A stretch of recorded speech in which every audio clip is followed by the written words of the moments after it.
Latest के platform में आपको एक बीपीएससी में एक चैप्टर आता है मौर्य वंश।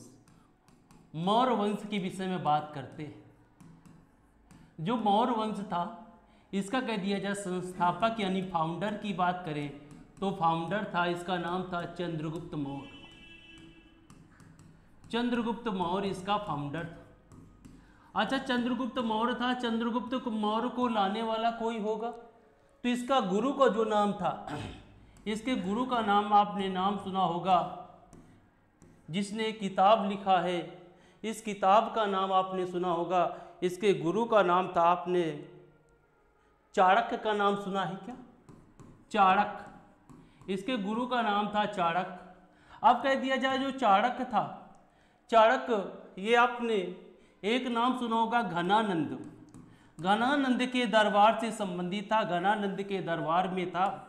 वहीं पर हास प्रयास का समय चल रहा था तो जो आपका घनानंद था चाणक्य के अपमान कर दिया, इसकी अपमान करके अपने दरबार से बाहर भेज दिया। चाणक्य ने उसी का बदला लिया था और बदला लेने पर ये रास्ते से गुजर रहा था तो एक देखा एक लड़का चोर सिपाही का खेल खेल रहा है। इस देखा कि जो सिपाही बना है वो चंद्रगुप्त मौर्य बना है और इसने बड़ा बाखूबी जजमेंट दे रहा है। जब जजमेंट दे रहा है, चाणक्य ने उसको उसके परिवार से बात किया और उसको शिक्षा दीक्षा दी और शिक्षा दीक्षा देने के बाद में उसको कुशल सेनापति बना दिया। कहते हैं जब चाणक्य ने आक्रमण किया था घनानंद के ऊपर तो उसने क्या किया, जैसे आपका ये मान लो दिल्ली है, दिल्ली के सेंटर में यहाँ सेनाएं ज़्यादा होगी। जब सेनाएं ज़्यादा होंगी तो इसके बाद में होगा क्या, यहीं पर इसने आक्रमण कर दिया। जो सेंटर था यहीं पर आक्रमण कर दिया। अब जब आक्रमण कर देता है तो आक्रमण करने से ये हार जाता है। वहाँ से हारने के बाद में जब निकल रहा था, निकलते समय रास्ते से गुजर रहा था तो एक बूढ़ी औरत थी, वो अपने लड़के से कह रही थी 20 से रोटी तोड़ोगे तो जल जाओगे। चाणक्य का दिमाग जग गया कि अगर 20 से रोटी तोड़ेंगे तो जल जाएंगे। इसका मतलब है इसके सेंटर में आक्रमण करके इसके जो बाउंड्री में आक्रमण करेंगे, यहीं पर आक्रमण किया और जीत जाता है। जीतने के बाद में ये चाणक्य बन जाता है प्रधानमंत्री और आपका राजा बन जाता है। उस राजा का नाम था आपका चंद्रगुप्त मौर्य। चाणक्य ने एक किताब लिखी है जिसका नाम है अर्थशास्त्र। अर्थशास्त्र लिखी है। ये अर्थशास्त्र पूछा जाए किस विषय पर लिखी है तो भाई बताएंगे ये अर्थशास्त्र लिखी गई है, अर्थ मतलब पैसा, ना कि पैसा, ये लिखी गई है राजनीति पर लिखी गई है। किस विषय पर लिखी गई है? राजनीति यानी पॉलिटिक्स पर लिखी गई है। इसने पॉलिटिक्स में बताया है कैसे कैसे क्या करना है, एक राजा का धर्म क्या होता है, एक प्रधानमंत्री का धर्म क्या होता है, ये सारी चीजें इसमें वर्णन किया गया है। जो मौर्य वंश का संस्थापक था चंद्रगुप्त मौर्य, इसी के समय सेल्यूकस निकेटर ने आक्रमण किया। सेल्यूकस निकेटर ने आक्रमण किया। अब सेल्यूकस निकेटर ने तो आक्रमण कर दिया लेकिन चंद्रगुप्त मौर्य ने इसको हरा दिया और इसकी बेटी का नाम था हेलेना। हेलेना से कर ली शादी। अब शादी कर ली, शादी करने के बाद में आगे चलते हैं, इसके विषय में बात करते हैं, हेलेना के विषय में बात करते हैं क्या घटना घट जाती है। जो चाणक्य था, चाणक्य क्या किया कि चंद्रगुप्त को कोई मार ना पाए, इसीलिए इसने क्या किया, इसके खाने में जहर मिला दिया। जहर मिला दिया ताकि इसको मारा ना जा सके। अब इतना जहरीला हो गया कुछ कहना नहीं। एक बार इसकी रानी हेलेना हट कर बैठी कि नहीं हम इसी के साथ में खाएंगे, भाई हमें इसी के साथ में खाना है। अब एक स्त्री का हट तो कोई संभाल नहीं सकता। कहते हैं जब उसने इसके साथ में खाना खाया तो उसकी हो जाती है मृत्यु हो जाती है। उसके पेट में एक बच्चा था। चाणक्य ने कहा इस बच्चे को बचाया जा सकता है। उसने क्या किया, उस बच्चे को बचाने के चक्कर में उस जो महिला थी, महिला के पेट में जहाँ पर चाकू रखी वहीं बच्चे का सर था और सर था यहीं से जब बच्चे के सर पर निशान पड़ जाता है तो उसी का नाम हो जाता है बिंदुसार। बिंदुसार, यानी चंद्रगुप्त मौर्य के बच्चे का नाम था, लड़के का नाम था बिंदुसार। चंद्रगुप्त मौर्य के बच्चे का नाम था बिंदुसार। बिंदुसार पैदा हो जाता है, चंद्रगुप्त मौर्य का बुढ़ापा आता है। ये अपने गुरु, एक नाम सुने होंगे भद्रबाहु, भद्रबाहु, ठीक। जैन धर्म दो भागों में बटा था, एक श्वेतांबर एक दिगंबर। श्वेतांबर और एक दिगंबर। श्वेतांबर जो थे वो सफेद कपड़े पहनते थे, दिगंबर कपड़े नहीं पहनते थे। चंद्रगुप्त मौर्य के गुरु का नाम था भद्रबाहु के साथ में दक्षिण भारत में जाता है। यहीं पर संलेखना विधि से, संलेखना विधि से, कौन सी विधि से? संलेखना विधि से अपने प्राणों को त्याग देता है। इसका मतलब चंद्रगुप्त मौर्य कौन से धर्म को मानेगा? तो बताएंगे जैन धर्म को मानेगा। कौन धर्म को मानता था? जैन धर्म को मानता था।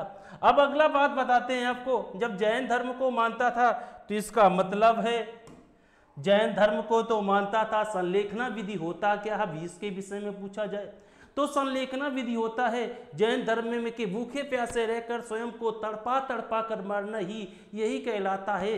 यही आपका संलेखना विधि होता है। अब राजा बैठेगा, बिंदुसार राजा बन गया। इसने कुछ नहीं किया, इसने एक डिग्री हासिल की थी जिसका नाम था अमित्रघात। क्या नाम था?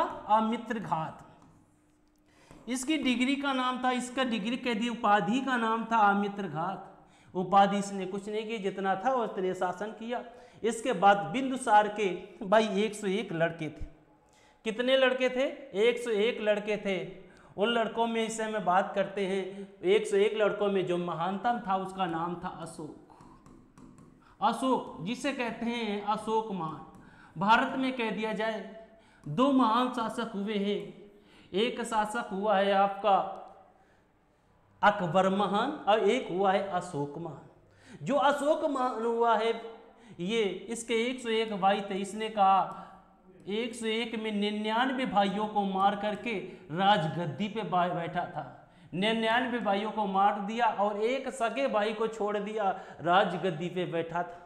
अब राजगद्दी तो प्राप्त कर ली लेकिन अशोक पहले मानता था शैव धर्म को, भगवान शिव का पुजारी था। शैव धर्म को मानता था, भगवान शिव का पुजारी था। इसने देखा कलिंग पे बड़े अच्छे अच्छे हाथी, इसने हाथियों को पाने के चक्कर में कलिंग पर आक्रमण किया। तो 261 ईसा पूर्व में, 261 ईसा पूर्व में इसने जब कलिंग पे आक्रमण किया था, इसी कलिंग युद्ध में इसने विजय प्राप्त की थी। कलिंग युद्ध को इसी ने जीता था। अब भाई कलिंग युद्ध तो जीत गया, कलिंग तो युद्ध जीत गया। कौन जीता? इसको जीता है, उसका नाम है अशोक। उसी का नाम है अशोक जो कलिंग का युद्ध जीता है। अशोक ने जीत लिया कलिंग का युद्ध, लेकिन इसमें कहते हैं लाखों लोग घायल हो गए, हजारों लोग मारे गए। ठीक, जब लाखों लोग घायल हो गए, अब उसमें जो घायल थे वो चिल्ला रहे थे, जो मर गए थे उनकी जो लाखों लोग चिल्ला रहे थे और जो मर गए थे उनकी किसी की माँ रो रही थी, किसी की बहन रो रही था, किसी का भाई रो रहा था। अब इसमें हुआ क्या? जब ये रो रहे थे, अब रोने पर होता क्या है? रोने पर उसका हृदय पिघल गया और यहीं से इसने कहा हमें शांति चाहिए। इसी शांति दिलाने के चक्कर में इसने एक धर्म को मान लिया था। उस धर्म का नाम था बौद्ध धर्म। कौन से धर्म को मान लिया? बौद्ध धर्म को मान लिया। और बौद्ध धर्म को देने वाले का नाम, इसके गुरु का नाम क्या था? उपगुप्त। उपगुप्त नाम का एक बौद्ध भिक्षु आया। कैसे दिया इसने? कैसे इसकी शांति की? इसने कहा पेड़ से एक पत्ता तोड़ कर लाओ। अशोक ने, ये कौन सी बड़ी बात है, तोड़ लाया एक बड़ा पत्ता। तोड़ लाने के बाद कहा लगा दो जाके वहीं पे। बोला ऐसा कहीं होता है? लग जाएगा पत्ता? कहीं तुम जितने लोगों को मार दिए हो क्या इनका जीवन दान दे सकते हो? अशोक की आंखें खुल गई। उसने कहा हम युद्ध धर्म को हटा करके हम धम्म नीति अपनाएंगे। कौन सी नीति अपनाएंगे? धम्म नीति अपनाएंगे। और यही अशोक तब से धम्म नीति का प्रचार प्रसार कर दिया। किसका प्रचार प्रसार कर दिया? धम्म नीति, यानी धर्म का प्रचार प्रसार कर दिया। इसी प्रचार प्रसार को करने के लिए इसने महेंद्र और संघमित्रा को, महेंद्र और संघमित्रा को श्रीलंका भेजा था। भैया श्रीलंका कहाँ पड़ता है? तो श्रीलंका जहाँ सोने की लंका थी रावण की, तो महेंद्र और संघमित्रा को कहाँ भेजा था? श्रीलंका भेजा था। और श्रीलंका पर इन्होंने प्रचार प्रसार किया है, किस धर्म का? बौद्ध धर्म का प्रचार प्रसार किया है। इसने बौद्ध धर्म को प्रचार प्रसार करने के लिए एक नाम सुना होगा, गौतम बुद्ध। गौतम बुद्ध जो आपने नाम सुना होगा, लुम्बिनी में पैदा हुए थे। लुम्बिनी कहाँ पड़ता है? नेपाल में। लुम्बिनी कहाँ पड़ता है? नेपाल में। इसने लुम्बिनी पे क्या कर दिया? लुम्बिनी पे गया था घूमने, वहाँ पर कर दिया टैक्स फ्री। का कोई टैक्स नहीं लेंगे, क्योंकि भगवान बुद्ध का यहीं पर जन्म हुआ है। हमारे मोदी जी जाते हैं, कहते हैं हम बौद्ध की धरती से आए हैं, बुद्ध की धरती से आए। अब आते हैं अशोक ने क्या किया? अशोक ने इस धम्म नीति का प्रचार प्रसार किया। इसने सोचा आज तो हम युद्ध नहीं कर रहे हैं, लेकिन आगे आने वाले समय में हमारे पीढ़ी वाले लोग युद्ध करेंगे। तो इसी ने क्या किया था? जो कलिंग युद्ध था, कलिंग युद्ध का वर्णन इसने किया है। एक शिलालेख नाम सुना होगा, 13वें शिलालेख। 13वें शिलालेख। भैया शिलालेख क्या होता है? शिलालेख होता है कि जिसमें सारे एक पत्थर होता है, पत्थर में लिखाया जाता है, लिख दिया गया कि भैया ये लिखा है, ये फलाने, ये ऐसे ऐसे ऐसे लिख दिया जाता है, यही कहलाता है शिलालेख। क्या कहलाता है? शिलालेख कहलाता है। किस युद्ध में वर्णन किया तो बता देंगे, 13वें शिलालेख में। अच्छा क्वेश्चन और आ जाए कि अशोक के शिलालेखों को सबसे पहले पढ़ा किसने? भाई सब तो पढ़ नहीं पाएंगे, तो सबसे पहले पढ़ने वाले थे, सबसे पहले जिन्होंने पढ़ा था, सबसे पहले अशोक के शिलालेखों को पढ़ा है, उन्हीं का नाम था जेम्स प्रिशिप। जेम्स प्रिशिप ने पढ़ा है। और भाई कह दिया जाए जेम्स प्रिशिप पढ़ गए, कब पढ़ा है? 1837 में पढ़ा है। ये आ गया आपका अशोक, जो कौन से धर्म को मानता था? बौद्ध धर्म को मानता था। इसने कहते हैं 84,000 स्तूप बनवाए हैं, लेकिन उन स्तूपों में से एक स्तूप फेमस है। उसी स्तूप का नाम है सांची का स्तूप। कौन सा स्तूप? सांची का स्तूप। अब बताओ सांची का स्तूप कहाँ पे है? सबसे बड़ा स्तूप यही कहलाता है। तो बोलेंगे सांची का स्तूप मध्य प्रदेश में पड़ता है। कहाँ पड़ता है? मध्य प्रदेश में पड़ता है। दूसरा क्वेश्चन आ जाएगा किसने बनवाया, तो बताएंगे अशोक ने बनवाया है। अब तीसरा क्वेश्चन आ जाएगा सांची का स्तूप किस धर्म से संबंधित है, तो बता देंगे बौद्ध धर्म से संबंधित है। चलो बौद्ध धर्म से संबंधित है, ये चीजें आपके सांची के स्तूप से संबंधित हो गई। अब आते हैं प्यारे बच्चे, आपको हम बात करते हैं कि ये जो सांची का स्तूप था, इसके बाद में जो अशोक था, अशोक के मरने के बाद में लास्ट मौर्य वंश का जो शासक था, मौर्य वंश का अंतिम शासक कौन था? अंतिम शासक का नाम बताइएगा। अंतिम शासक का नाम कौन था? मौर्य वंश के अंतिम शासक का नाम कौन था? ये मौर्य वंश का अंतिम शासक था। भाई मौर्य वंश ये क्यों चला गया है इतनी जल्दी? मौर्य वंश के जाने के पीछे रीजन यही था कि आप जो इसमें अगर युद्ध नहीं करेंगे, युद्ध नहीं करेंगे और धर्म के दम पे चलेंगे तो ज़्यादा दिन नहीं टिक पाएंगे। अब ज़्यादा दिन पर नहीं टिक पाएंगे, इसीलिए ये आपका कौन सा धर्म चला जाता है? तो आपका धर्म चला जाता है जिसका नाम है मौर्य वंश। इतना ही रखते हैं।